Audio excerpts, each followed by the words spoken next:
Imagine a world where the second largest economy on Earth just shattered a record that nobody thought was possible, hitting $1 trillion in trade surplus while simultaneously facing deflation, slowing growth, and mounting debt pressures that could reshape the global economy for the next decade. This is not a hypothetical scenario, this is happening right now in December 2025, and what unfolds in China over the next 12 months will determine whether the world enters a period of unprecedented prosperity or economic turmoil. For decades, many believed it was only a matter of time before China became the world's dominant superpower. Its rapid economic rise, massive infrastructure projects, and expanding global influence made it seem unstoppable. But that hasn't happened, at least not yet. Instead, China's economy is slowing, debt is piling up, and cracks are forming in its once unshakable financial system. As the USA is reshaping the global order with new trade policies, many are looking to China to finally pull ahead like it has been expected to for a while now. Maybe this still could be the Chinese century, it's just starting a quarter of the way through. But it's important to address that China has its own problems that it just has, if not more serious than the others. If anything, it's just better at hiding them. Which is why we put this collection together to address those issues one by one, looking at how its reported numbers might not tell the whole truth, why debt has become its biggest threat, and whether China is truly on the verge of collapse or just facing temporary setbacks. This is China's economic reality in 2026: growth, debt, trade wars, and an uncertain future. If you want to understand what's really happening in China's economy and why it matters for your wallet, your job, and your future, then you absolutely need to stay until the end of this video, because we're going to break down everything you need to know. And if you haven't already, please subscribe to the channel and turn on the notification bell so you never miss our deep dives into the world's most important economic stories. Economists should have known better. In 1980, under the direction of Deng Xiaoping, the new paramount leader of the People's Republic of China, a small town across the border from Hong Kong was given special economic privileges to trade and do business with the outside capitalist world. The city at the time was only home to around 330,000 people, tiny by Chinese standards, because the country had just become the first nation in history to be home to over 1 billion people. In the 45 years since, Shenzhen, that once small town, has turned into one of the largest and most economically influential cities in the world. In 2018, it exceeded the GDP of its direct neighbor Hong Kong, a global center of commerce that has stood for hundreds of years and is now the 8th largest city in the world by total population. A huge change from an average-sized town just 4 short decades ago. Shenzhen's story is not unique in China. The country is home to hundreds of cities that are each economic powerhouses in their own right, and the reforms that started with a few select regions have been almost universally adopted nationwide. In that time, the economic development of China has done some major good for the country and the world. It has pulled hundreds of millions of people out of poverty, and made a lot of everyday consumer goods that we take for granted far cheaper than they would be if they were produced locally. But of course, it hasn't been without its problems, domestically and internationally. Perhaps the biggest of those problems within the country has simply been the expectation that this economic growth would continue forever. The country has been home to the most intense economic growth in history, and a lot of social, political, and economic systems have become reliant on that growth continuing forever. Unfortunately for the country, that has led to a lot of systems that, in retrospect, favor short-term boosts to the economy at the expense of long-term economic stability. And now, 45 years later, the long-term may have arrived in some of the most unexpected ways imaginable. So, why are growth rates that would be remarkable in any regular economy such a problem in China? Similarly, why are things getting cheaper causing so many economists to become concerned about the country's economic health? How is a country with relatively low national borrowing facing a debt crisis? And finally, and perhaps most importantly, is this any different from the dozens of other times that economists and commentators have predicted the inevitable demise of the world's second largest economy? Now, before we get too far into assessing China's current economic problems, We need to give the big disclaimer that the country obviously causes some international tensions from proposed hostilities with one of the most technologically significant countries in the world to human rights issues and simply being a dramatic shake-up to the global status quo for the last century, which has had the USA exist as the de facto economic power.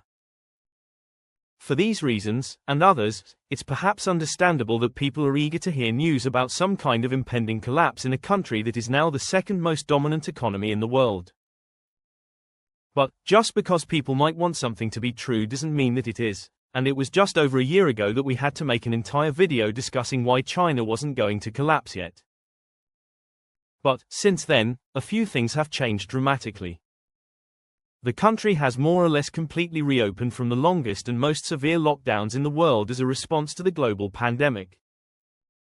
The country's questionable case numbers were at least in theory maintained by extreme measures that controlled when people could leave their homes, go to work, go shopping, travel, start a business, or really do much of anything that generates economic activity. After these restrictions were lifted about a year ago, the hope was that economic activity would bounce back as people went out to do everything they weren't able to do while they were stuck inside for the better part of 3 years. This did happen, but it was not as intense as economists and the government predicted.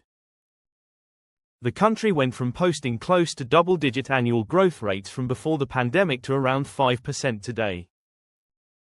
Simply put, that means that year over year the Chinese economy is producing 5% more net goods and services in a given year than it was 12 months ago.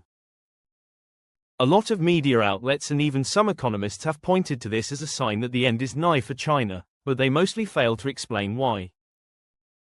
Now 5% is low by Chinese standards, and it's following a trend of downwards growth statistics that have existed for just over a decade in the country, but the growth rate would be remarkable in most countries, let alone the second largest economy in the world. Advanced Western economies strive for a growth rate of around 2 to 3% annually, effectively half of what China is achieving, and even then plenty don't achieve that. So why are economic growth figures that would be a miracle in the West considered a crisis in China? Well, it all has to do with expectations. If someone was earning $50,000 a year, they'd plan their long-term budget around getting 10% annual pay increases every year, and they might have taken on a bigger mortgage than they really should have, maybe had an extra kid assuming that their income would grow enough to cover those expenses, and generally adjusted their spending, saving and investing strategy based on an assumption of strong career growth. The comparison of personal income to a country's GDP is not perfect, but it should start to highlight why growth matters so much. GDP is a time measurement. It effectively resets every year, just like how much money a person has earned in a year also by definition resets every year, but they do both contribute directly to national or individual wealth and debt levels respectively over time. A higher GDP or a higher income will, all other things be equal, mean that a country or an individual can pay off debt and build up assets faster, and that's why things like debt to GDP is spoken about in economics as much as debt to income is in regular finance. This becomes especially important when it's considered that growth rates compound. The difference between a 5% and a 10% annual growth rate over a decade is almost double the end output. An economy with a $1 trillion GDP will have a $1.65 trillion GDP with a 5% growth rate, but a $2.71 trillion GDP with a 10% growth rate. China has built its economy around the assumption that growth would remain a lot stronger than 5% for a lot longer than it really has. A lot of major investments made by the government at all levels, from individual to local, as well as companies within the country, and perhaps most crucially individual households, were all predicated on the idea that the economy would continue to grow like it had been for the decades between 1980 and 2010. Commentators have poked a lot of fun at things like ghost cities, where entire cities were developed on the outskirts of existing major centers that could house millions of people but never had anybody move into them, so they sat mostly empty for years. Other commentators were quick to defend this practice, pointing to instances where these ghost cities ended up being fully populated. The reality, as with most things, lay somewhere in the middle. These development projects took investments from governments to provide infrastructure, companies to construct the buildings and provide amenities, and individuals to invest into apartments in a city that nobody lived in yet. With the country growing as fast as it was, the expectation was that eventually these areas would be filled by people moving into these new centers, and the rate in which that was happening meant that it only made sense to plan ahead. With that style of economic planning, any kind of drop in growth, even if it would still be strong by Western standards, could mean the difference between an entire city being filled up or remaining completely empty until everybody involved in the project runs out of money. This is just the first place where economists really should have known better. The simple fact that international migration rates from the country to major cities has been slowing for decades now, and for the first time in record history outside of a war the population of China was decreasing, means that endlessly building with the expectation that the country will grow into things just wasn't going to last forever. Real estate has become the most obvious and problematic sector where this kind of expectation of strong future growth has encouraged optimistic recklessness at every level of the economy, but it's not the only place. Everything from infrastructure development to trade deals all the way up to massive international projects like the Belt and Road Initiative were made with the expectation that the Chinese economy would swiftly grow into markets that it wasn't yet big enough to fully utilize. Now, overly optimistic future planning is one thing, but it doesn't constitute a crisis by itself. It might, though, when we consider the one thing that is still growing rapidly in China: debt. China has always had a reputation for being a prudent saver on a national and individual level. The country does have the world's largest foreign currency reserves, but it also has a rapidly growing pile of debt. China's national debt to GDP ratio is about 77%, which is up significantly in recent decades but is still perfectly healthy. The USA, by comparison, has a debt to GDP ratio of around 122%, which is high but still not really anything to be too concerned about. The thing with China, though, is that that's not the full story, and the country either intentionally or incidentally has fallen into a situation where none of their debt metrics look too concerning individually, but collectively they tell a very grim story. National debt only measures debt taken on by the national government. On top of that, there is also provincial debt, which is more concerning because provinces within China do not have the authority to print money, so they can become insolvent. Exact value on provincial debt is hard to track down because all the various regions report their borrowing in different ways. Some don't report it to anybody but the central government, and of course potentially embarrassing economic statistics in China are frequently misreported anyway. A quick but very funny side note is that several stories of provincial governments painting their grass green, setting up completely fake pieces of infrastructure like drains that lead nowhere and sticking rocks on top of rebar to make it look like flowers in a field have been reported ahead of visits from central government officials.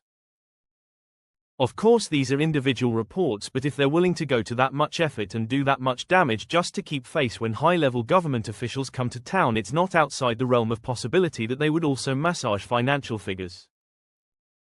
Anyway, the best estimates by Goldman Sachs put total provincial debt in China at the equivalent of over $23 trillion. Effectively 150% of the country's total economic output on top of the 77% from the national government. That provincial borrowing was mainly done to fund big infrastructure projects with the anticipation that the country's industry would grow into them, as we discussed earlier. Major cities all over the country were becoming very wealthy by the incentives of industry, and other regions did not want to be left behind. The main source of revenue for these municipal governments is selling state-owned land to developers on 70 or 99-year leases, but they can only sell that land if people are willing to buy property, and people are only willing to buy property if the local government was investing in big projects.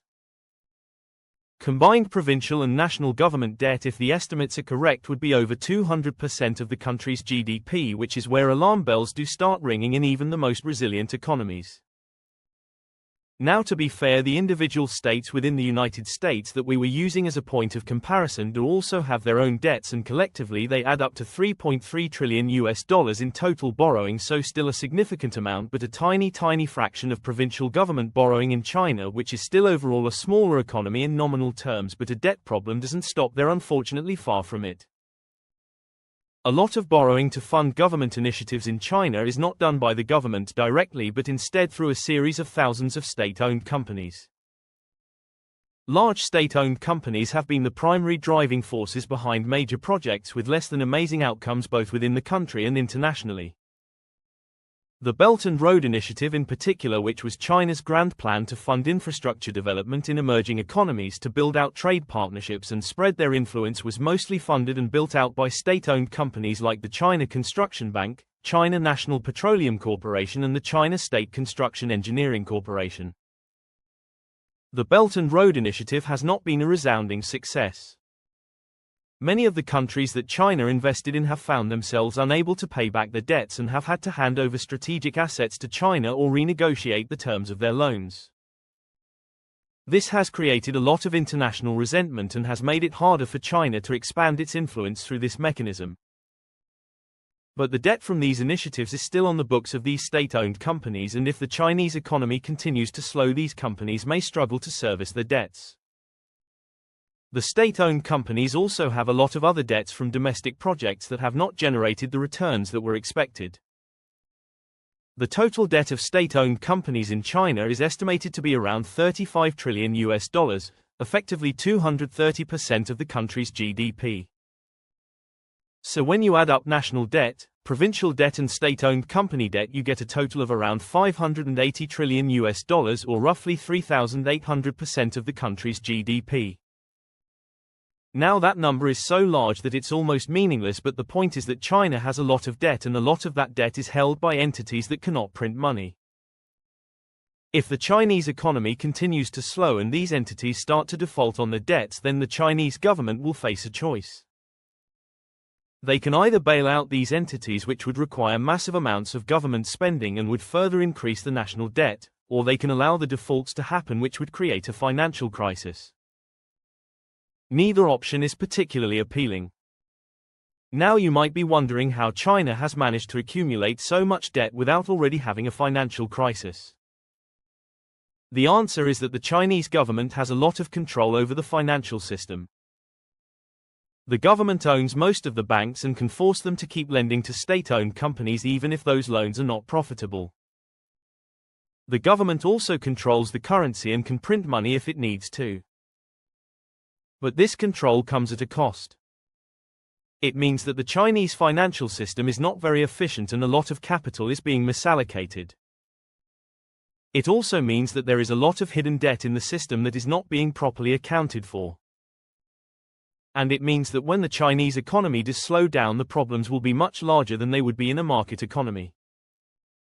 Now let's talk about what's happening in 2025 and what we can expect in 2026. In the first 11 months of 2025, China's trade surplus hit a record $1,076 billion. This is the first time in history that China has achieved this milestone. The trade surplus is being driven by strong exports, particularly to the European Union and Southeast Asia.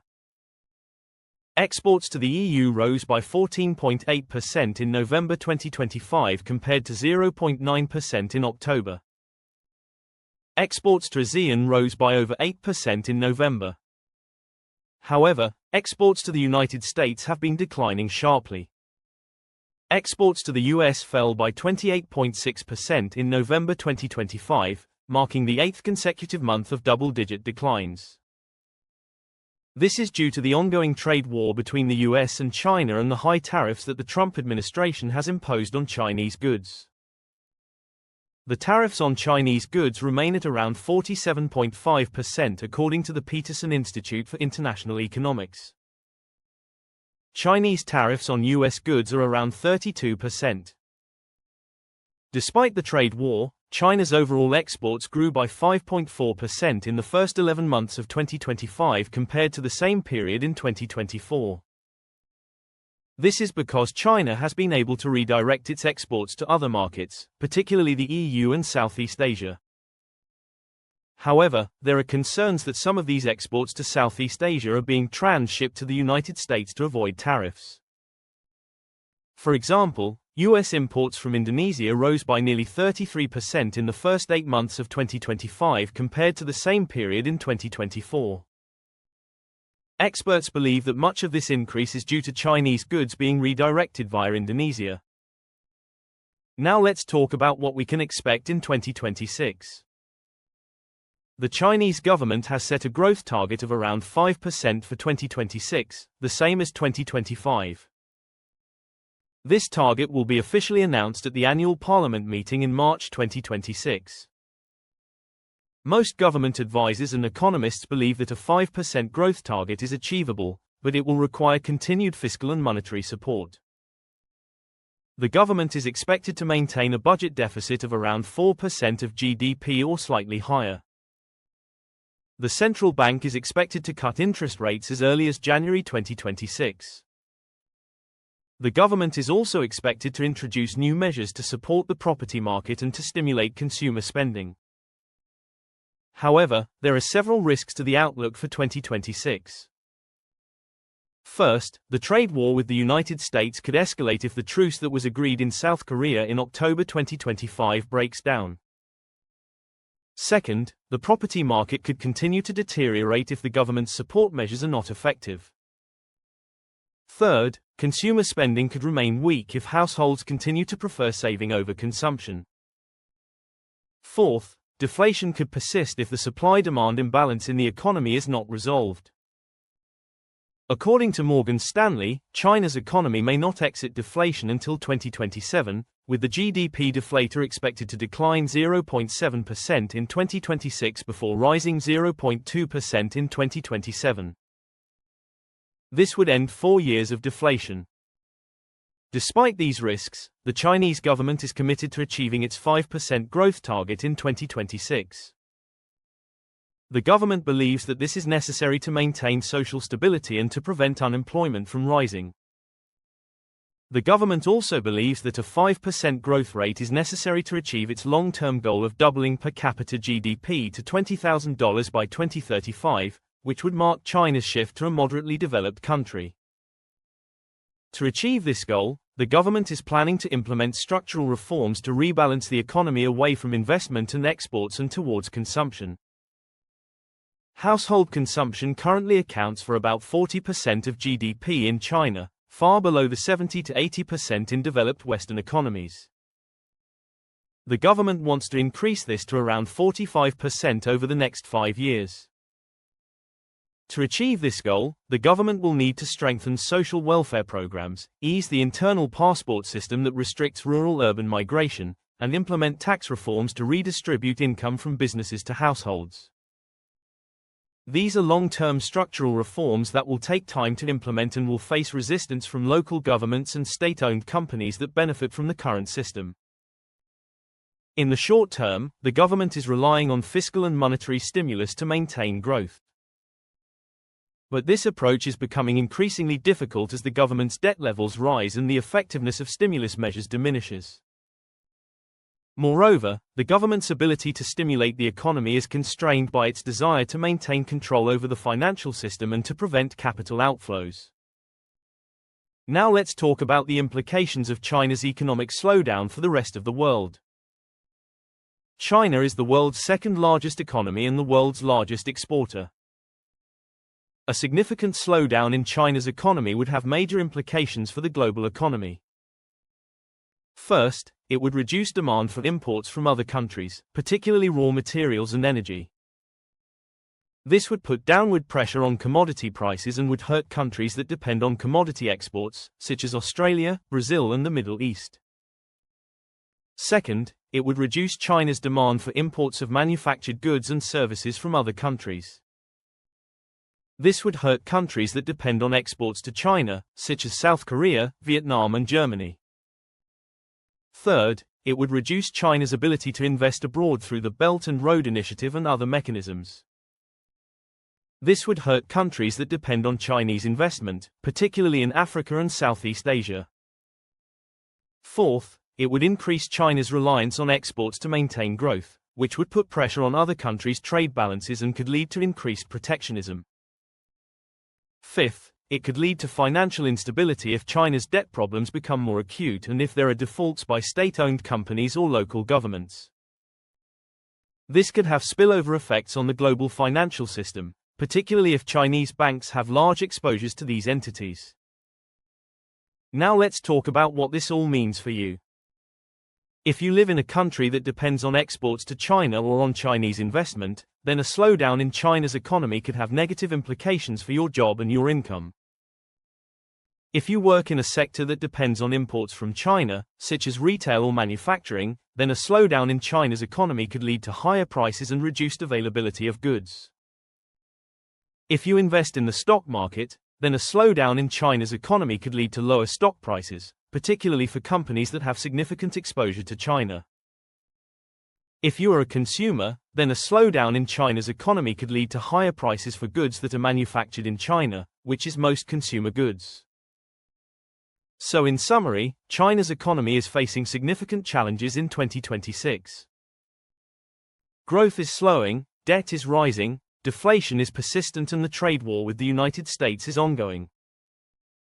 However, the Chinese government is committed to achieving its 5% growth target and is willing to use fiscal and monetary stimulus to achieve this goal. The government is also planning to implement structural reforms to rebalance the economy towards consumption. Whether these efforts will be successful remains to be seen.